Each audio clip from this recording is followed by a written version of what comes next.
Light తీసుకునే అవకాశం ఉండొచ్చు అనేది కొంత వినిపిస్తుంది.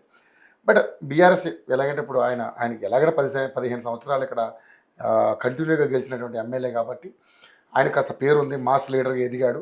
సో కొంచెం ఆ రకంగా అంటే అనుకోవచ్చు. కానీ బట్ పోటీయే కాబట్టి ఒకవేళ ఎందుకంటే ఇప్పుడు ఇప్పుడు దీంతో కొన్ని పనులు కార్యక్రమాలు కూడా ఉన్నాయి. ఇప్పుడు బీజేపీ బలపడాలనుకుంటుంది కాబట్టి ఇక్కడ గెలిచి జిహెచ్ఎంసీ కైవసం చేసుకుందామనే ఉద్దేశంలో కూడా బీజేపీ గట్టిగా ఉన్నట్టుగా కూడా బయట వార్తలు వినపడతా ఉన్నాయి.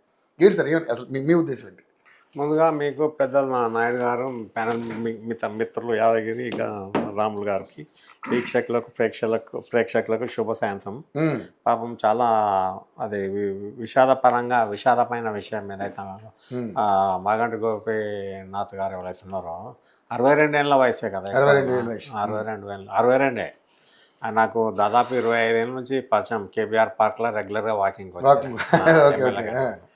మనిషి ఏదైతే ఉందో ఇక్కడ ఆయనే ఈ ఎమ్మెల్యే అయిన తర్వాత ఏంటంటే ఆరోగ్యం మర్చిపోయాను.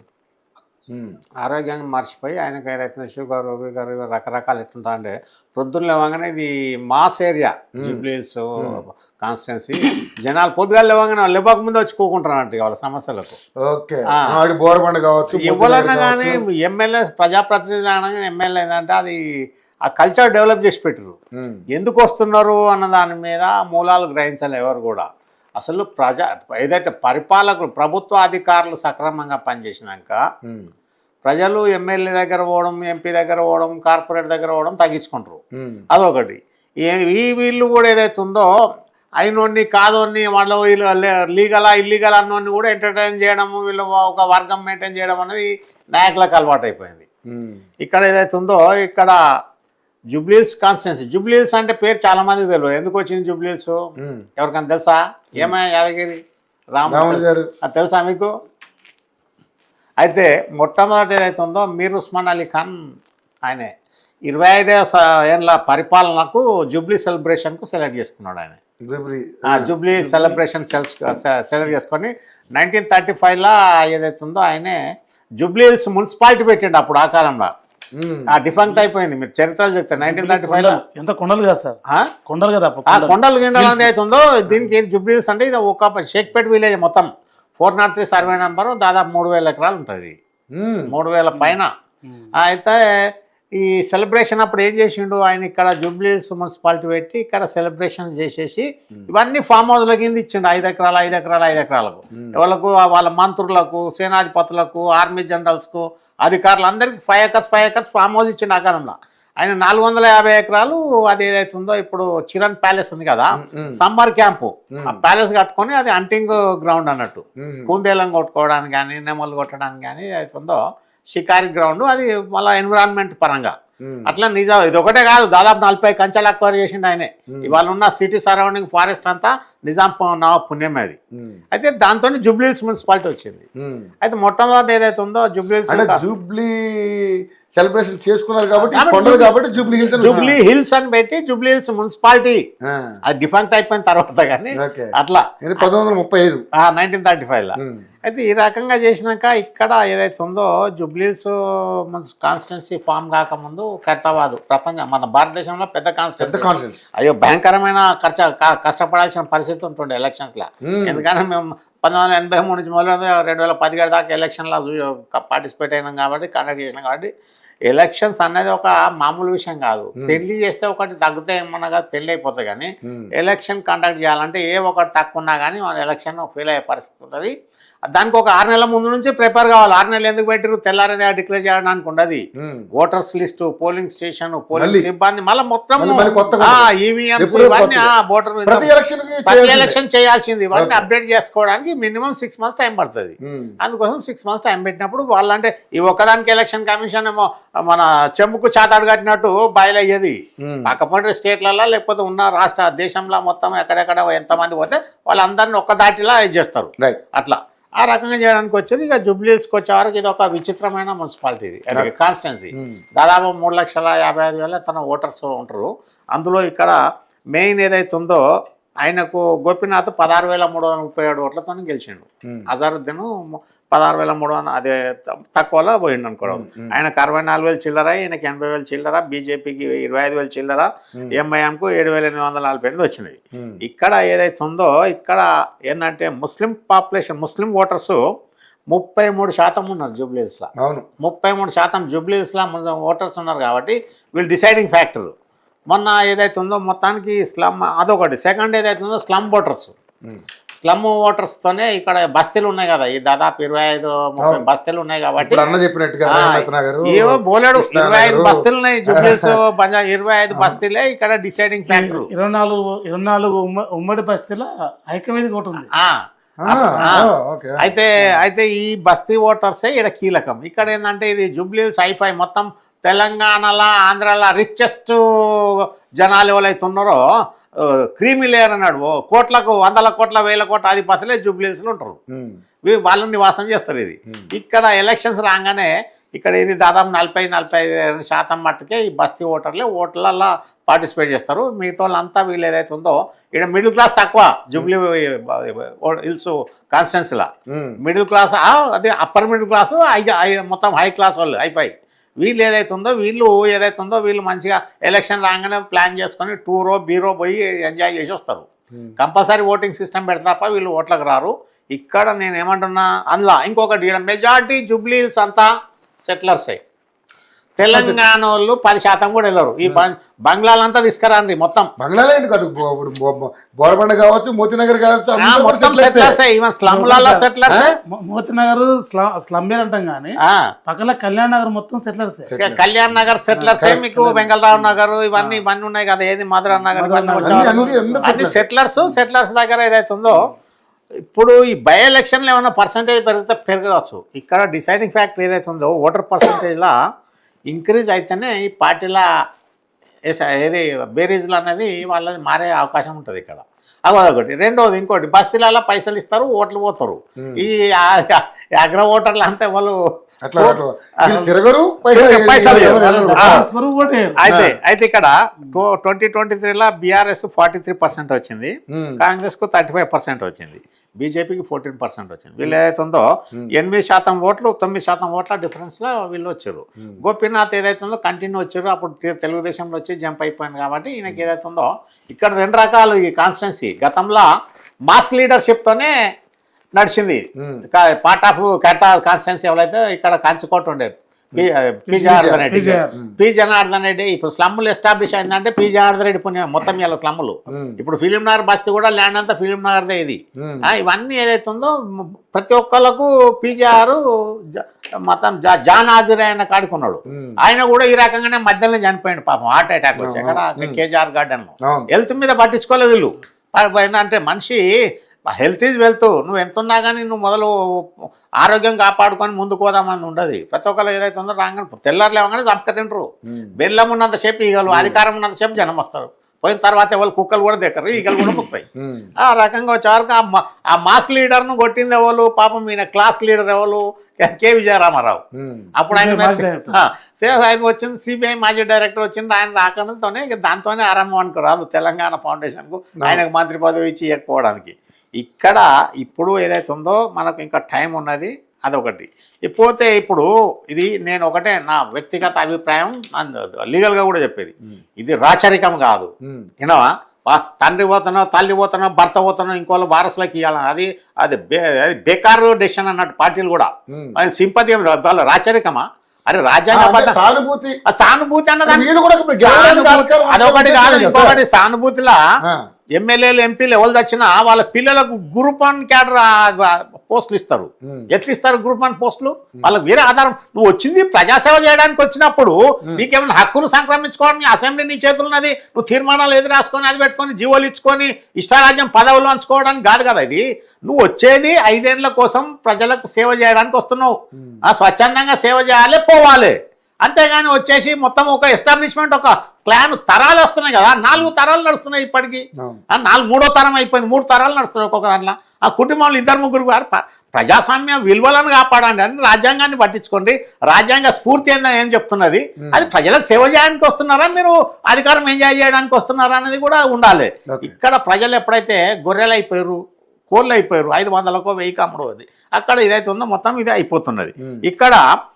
ఇక్కడ గతంలో పాలేర్లు కానీ, దుబ్బాకలు కానీ, కంటోన్మెంట్లు కానీ,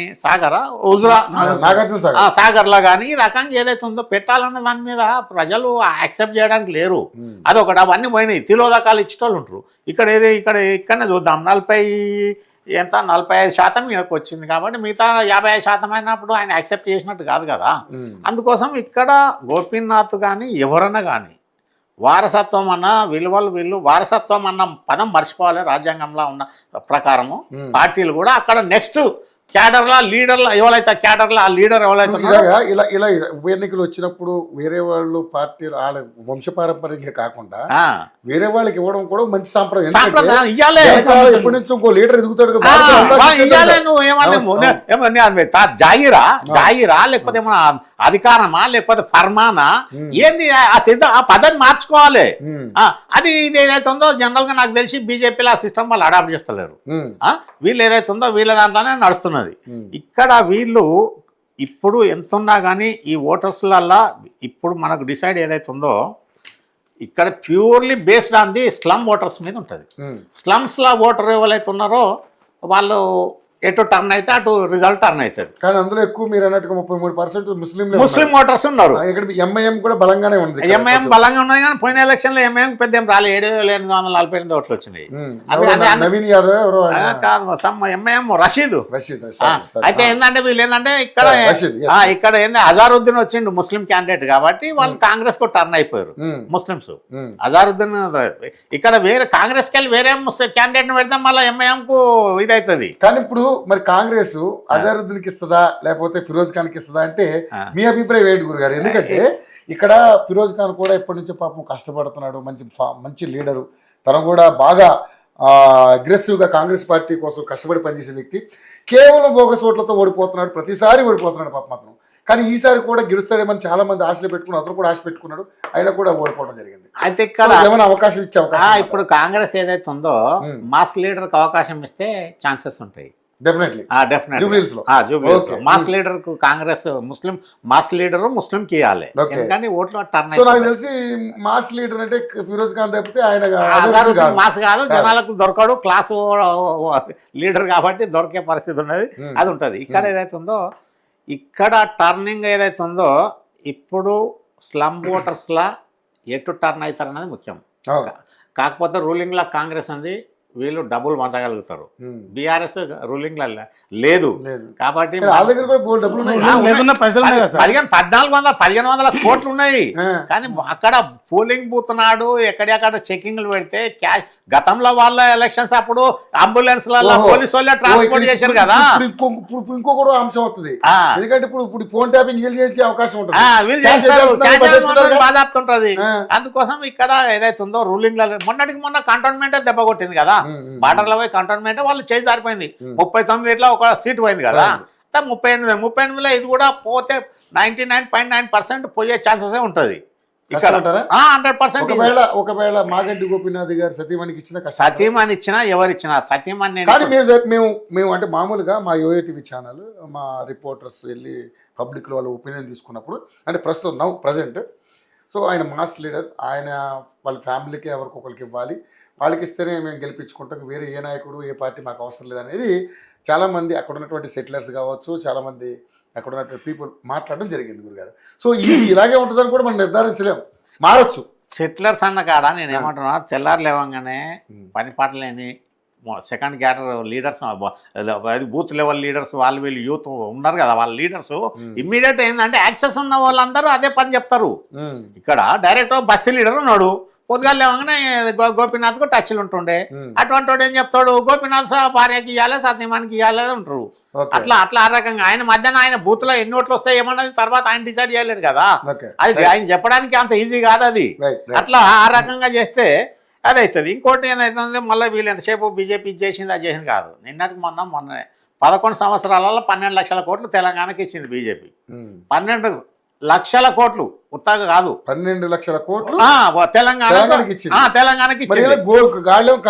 గాడిద గుట్టిచ్చారంటే తప్పని నేను ఏమంటున్నా, సెంట్రల్ 11 ఏళ్లలో 12 లక్షల కోట్లు ఇచ్చింది. అది ఇక ఇప్పుడు పక్క పెట్టరు అదొకటి. ఈ 11 సంవత్సరాల్లో 12 లక్షల కోట్ల 12 లక్షల కోట్లు అది ఒక నిమిషం ఆగు రాములు. అయితే నేను ఏమంటున్నా చెప్పేది ఇక్కడ ఏదైతుందో ఈ ప్రామిస్ల మీద తొక్క తోలు ఇక్కడ ఉండదు. ఇక్కడ ఏదో రైతు బంధు లేదు ఇక్కడ.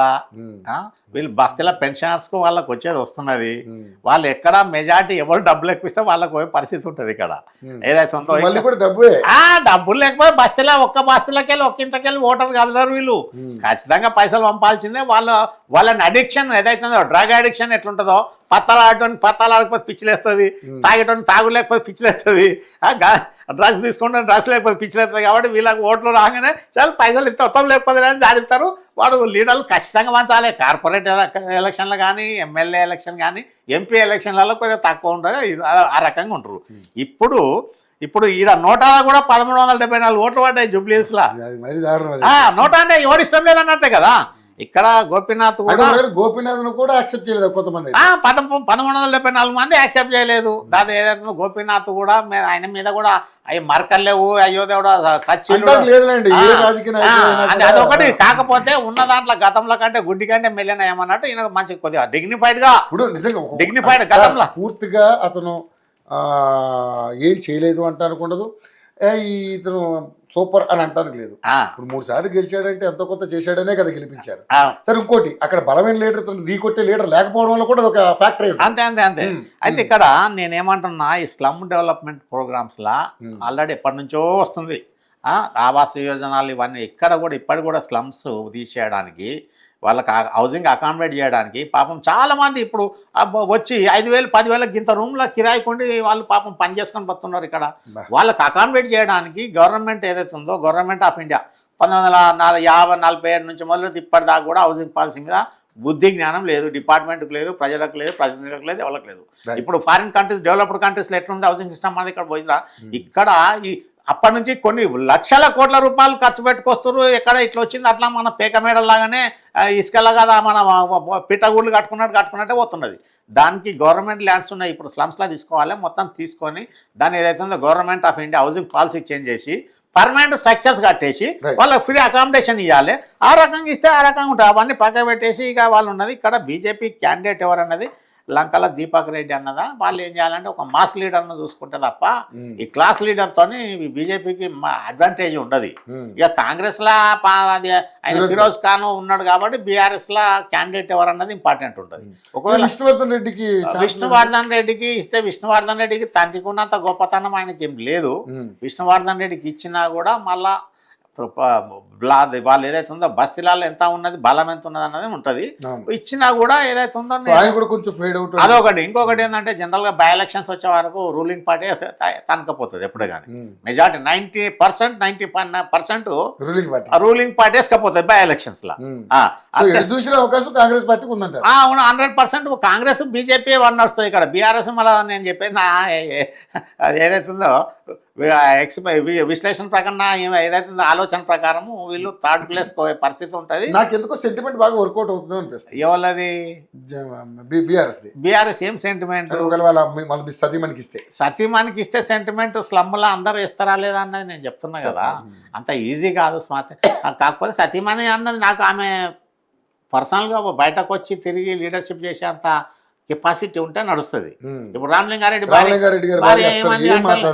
ఏం మాట్లాడలేదు, ఆమె అయిపోయింది. మన ఎలిమినేటి మాధవరెడ్డి భార్య కూడా ఆమె కొద్ది రోజులు ఉమామాధవరెడ్డి చాలా రోజులు నెగలేకపోయింది కదా, మళ్ళీ షేన్ కాలేకపోయింది కదా. ఏదో సత్యాయింద్రారెడ్డి నడుస్తున్నది. ఎందుకంటే ఇక్కడ మొత్తం అట్లా. అందుకోసము ఇక్కడ సెంటిమెంట్ అన్నది ఏదైతే ఉందో దాన్ని ఏమంటారు, మన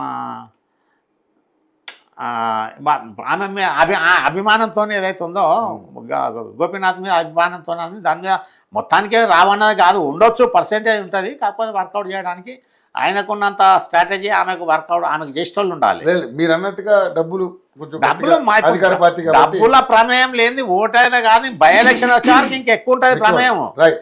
ఎందుకంటే గత బై ఎలక్షన్ చూసాం, మామూలు ఎలక్షన్ కంటే కూడా ఎక్కడ పోయింది 450 కోట్లు